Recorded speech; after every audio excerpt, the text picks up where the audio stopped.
Vince McMahon is behind the helm of the WWE, the same man who's made out with just about every diva he could get his hands on live TV, so is this list really a surprise? Oh, also, immediate honorable mention goes to every single one of those poor divas being kissed on live TV. I'm D-Wicket, and these are the 10 inappropriate WWE moments caught on live television. Number 10, Eugene. What better way to start off this list than the mentally handicapped professional wrestler? Eugene may have been massively over during his time, but that hardly excuses the awful idea behind this entire concept. Literally, Eugene's entire gimmick is that he's mentally retarded. Seriously, Vince? I hate professional wrestling already, and this is only number 10. And don't bother ever coming back! Yeah, Eugene, it's The Rock. You're in the same ring with him. Number 9, Piggy James. Hell yeah, from the retarded to the overweight. Or should I say the regular looking woman. Mickie James somehow returned to the WWE a few years ago, despite the fact that around a decade ago, WWE was completely bullying her for what they thought was her being overweight. During a feud with Lay Cool, Layla, and Michelle McCool for you youngins, a clip was aired which featured McCool as a farmer on a farm, and you know what animal that's commonly associated with being overweight resides on the farm? That's right, you can make this connection yourself. And just in case you can't, here's WWE literally calling Mickie James a pig on live television. Be a star, WWE. Michelle McCool had a farm, E-I-E-I-O, and on that farm she had a pig, E-I-E-I-O, with an oink oink here and oink. Listen, I have sisters, I know women can be very emotional, but I also know what happens. They can also be vindictive. Yeah. Number 8, Ric Flair kissing Becky Lynch. This is the second time I've had to talk about this awful moment in about a week, and that's about 7 times too many. The 2016 Royal Rumble gave us one of the worst spots in the history of pro wrestling, and it didn't even take place in the ring. No, instead we saw Becky Lynch handling Ric Flair's distraction on the outside of the ring, and Flair quite literally handling Becky, pulling her in for a quick little makeout session. Ric Flair was 66 at the time. Becky Lynch was a week away from being 29. There is so many things wrong about this. I can probably name about 37 things wrong with it. One for each year difference between these two. Oh, no. What? Are you kidding me?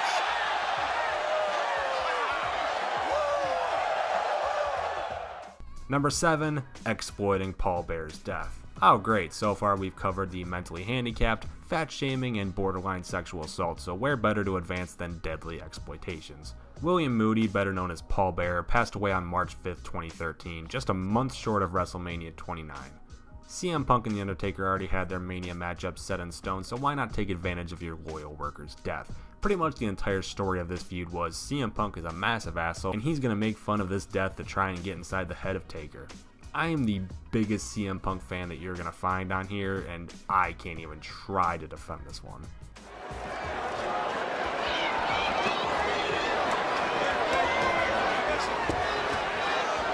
This is disrespectful.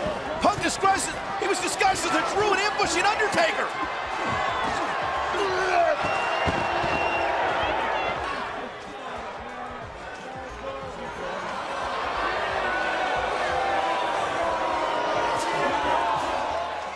Number 6, exploiting Reed Flair's death. So take everything we just said about Punk and Bearer, but turn an entire storyline that was at least somewhat crafted if you put out the awful nature side of it and just replace it with a one-off line used to try and unsuccessfully generate heat on a heatless feud. Also, they didn't even warn Ric Flair, his wife, or anyone in their family that they were going to bring up his dead son. When my little brother passed away, you were there for me. You know what, Charlotte? You're wrong, sweetheart. Because your little baby brother, he didn't have much fight in him, did he? Oh, come on.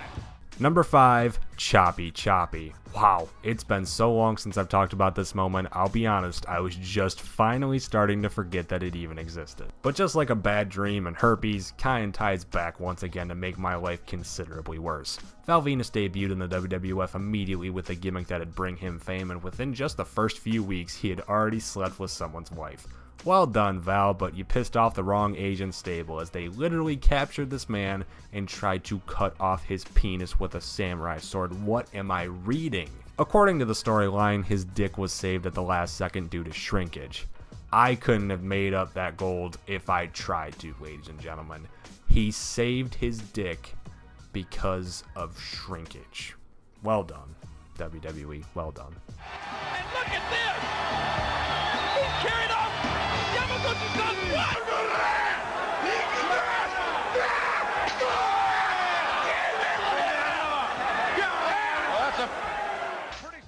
Number 4, exploiting Eddie Guerrero's death. God fucking damn it, WWE, can you stop? I try really hard to defend you. Well, no, I really don't. I never do. I would love to try and defend you guys, but it's shit like this that makes it borderline impossible. 3 different wrestlers, 3 of them, in a time span of a decade, had their deaths horribly exploited, and it's impossible to comprehend the thought process of Vincent Kennedy McMahon anymore. This time, we have Rey Mysterio fighting for the honor of his dead best friend. That did get annoying after a while, as it essentially became his gimmick for a year, but at least it was heartfelt and sincere. What was very much the opposite of heartfelt and sincere, however, was the line Randy Orton gave about Eddie's death, literally saying that Guerrero would be down in hell. Jesus fucking Christ. Well, more like Satan. Eddie was no stranger to playing the game and surely would have been alright with his death being used to help out Ray and further some storylines, but that's just inexcusable. Eddie ain't in heaven. Eddie's down there in hell. Number 3, hide and rape. Alright, let's take the tone down a notch to rape, apparently. But it's not full-on, like, actual rape, so I don't feel that disgusting, but it's, well, you be the judge. Heidenreich, the dude you probably can't put a face to, once had an ongoing played-out fantasy backstage where he sexually assaulted WWE's residential joke commentator, Michael Cole. This actually happened. Wow, and guess which billionaire genius thought it up? I will never be able to scrub the image of Michael Cole's face as he's pressed up to a wall against his will out of my mind. It's burned there just as burned as Kane's scars are. Now that I've got you back here all alone with me, I'm gonna give you what you want. Never tell. Instead, I'll put the world through hell. Number 2, Vince drops the N-bomb. Wow. This has to be the single greatest moment in professional wrestling history. Like, genuinely, we've peaked, folks. No storyline, no match, no angle, no promo, nothing any wrestler can do or say. No single spot or stunt will ever surpass this. Life really is good, guys. Life is good. Survivor Series 2005 may forever lay claim to being the land of one of Vince's oddest moments in history. Coming across John Cena backstage, the very old and out-of-touch man tried to keep it cool with the Thug by talking all gangsta and thugonomics-ing with him, and he literally finished it by calling John Cena the N-word. No hard R, but it's definitely still rated R, but unfortunately for Vince, Edge wasn't the person he'd walk past. It was Booker T. Yes, Vince dropped the N-bomb, and then he walked directly past Booker T and his wife. What in the actual fuck, Vince? What's good in the hood? Just holding it down, trying to take care of business. Keep it up, I'm a nigga.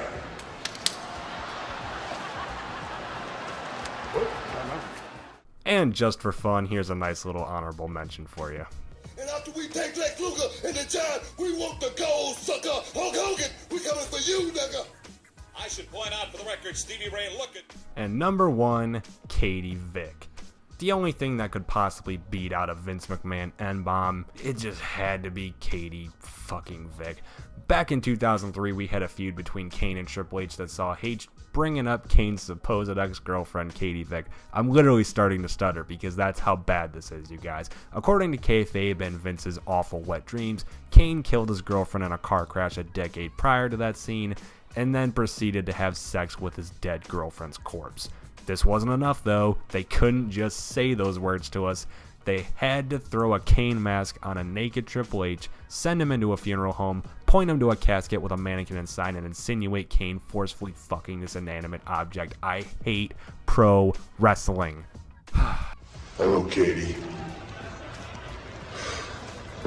What? You look so good.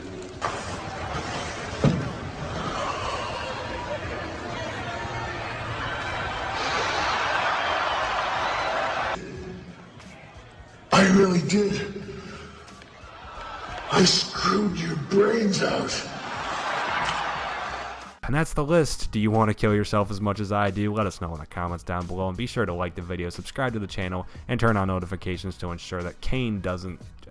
Nope, not even going there. Not making the joke.